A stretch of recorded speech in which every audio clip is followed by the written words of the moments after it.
Hello, Rose, and today we're going to be talking about Belonging Again, Section 30. We've been talking about this great tragedy and paradoxical problem of insiders and outsiders relative to givens, how justice seems to necessarily conflict with the essential structure of society, which would begin to hint and highlight why exactly it is that history repeats.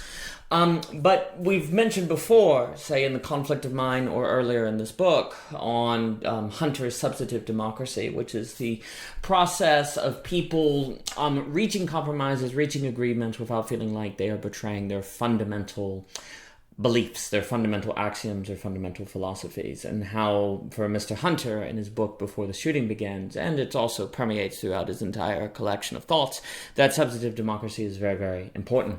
But substantive democracy is to take seriously an entirely different epistemological structure by which people operate. It's one where we would have to stop believing in the possibility of autonomous rationality, the idea that everyone will generally be unified and think the same way if everyone was just rational, because it assumes that there's only, say, one set of fundamental axioms by which to understand reality. But in fact, what Mr. Hunter wants us to understand is that there are many fundamental immanent frames, fundamental premises, fundamental axioms by which people can organize their life. Therefore, there are many rationalities, not because they are all less true or purely relative or something like that, but because truths by which people can organize themselves are selected non-rationally, which is based on the culture they are born into, their emotional experiences, and so on and so forth. And this entire epistemological situation is described in The True Isn't the Rational.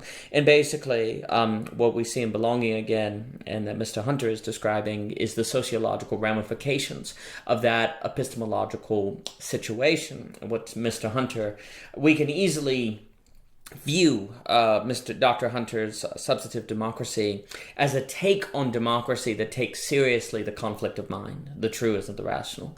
And so we need that process. And if we don't, we certainly are going to be overwhelmed by existential anxiety due to globalism, pluralism, so on and so forth, and certainly will be overwhelmed by it as we come to realize the essential structure of society itself, entailing givens of which justice, in order to be justice, to be itself, must oppose. So you have this conflict of the essential structure of society and ethics itself. And yet if ethics prevails over society, we are overwhelmed by the real, Lacan's the real, and we're overwhelmed by existential anxiety because we need givens. And yet givens also are the source of the banality of evil, oppression, authoritarianism, and so on and so forth. So we have a real problem. So can substantive democracy be the process that can help us out of this? Well, it can certainly be a source of existential relief, and it certainly seems to be part of the equation. And we've already noted how if everyone were to become delusian or overmen, intrinsically motivated, anti-fragile, there are these different terms, that would seem to be part of the equation as well, to take seriously the ontological design that Daniel Frege discusses.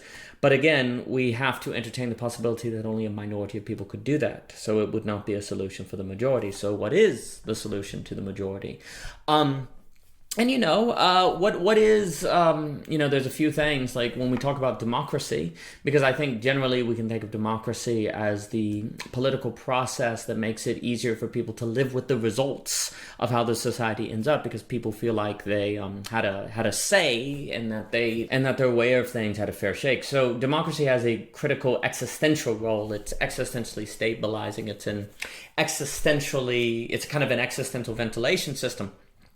So democracy seems to matter, but can democracy ventilate existential anxiety enough to deal with the loss of givens that I think is a unique feature of the world today? Maybe, maybe not. Would substantive democracy be different? Maybe, maybe not. And we can also think of revolution as existential, as an existential response to the failures of a society to take seriously individuals and morals and justice. Revolutions, democracy, politics, for too long, we've not really thought of politics as having psychological, psychoanalytical, philosophical, existential ramifications, but they do very much so. Raymond will talk about psychopolitics, which I like very much. I think that phrase is very important, and it's hard not to see Philip Reith Freud, Berger, Hunter, all these different people in the business of a quote-unquote psychopolitics. I think that is very, very important. Again, since a society seemingly must entail both insiders and outsiders, to use language from the last section, those in the circle and those outside of it, there will always be some to whom revolution is appealing, because there will always be some who are primed to be existentially anxious. And there will also, of course, always be people primed to resist that revolution. As that occurs, there will be a destabilization of the society, which of itself will threaten the social order. So what are the processes by which we can stop this? Is it only substantive democracy? Is it only delusionism? And isn't there something about substantive democracy that itself entails a kind of delusion evolution of the individual and the subject? Maybe, maybe not. But it's interesting, because we're talking about processes in the middle of a legitimization crisis, as Habermas talks about. And Berger talks about how we've been passing through a process that sociologists rather ominously describe as delegitimization. That is, a weakening of the values and assumptions on which a political order is based. Well, that kind of begs a question. What process could combat delegitimization that wouldn't itself be delegitimized as the delegitimization occurred? That's hard to imagine. And if there is no answer to that, then again we have a terrible problem. Or we're dealing with a problem that can only be solved with solutions that only a minority of people will realize and exercise. All of this too kind of hints at, a lot of people will say that people don't tend to change till stuff gets really bad, until stuff blows up in their face, then people will change. That Winston Churchill quote that says, America always does the right thing after it exhausts all other possible options. There's this notion that devastation tends to be what wakes people up. So this might suggest that societies don't realize they are in trouble before it's too late, say after this delegitimization occurs. But that would suggest that it's possible that that points of no return are only recognized past them.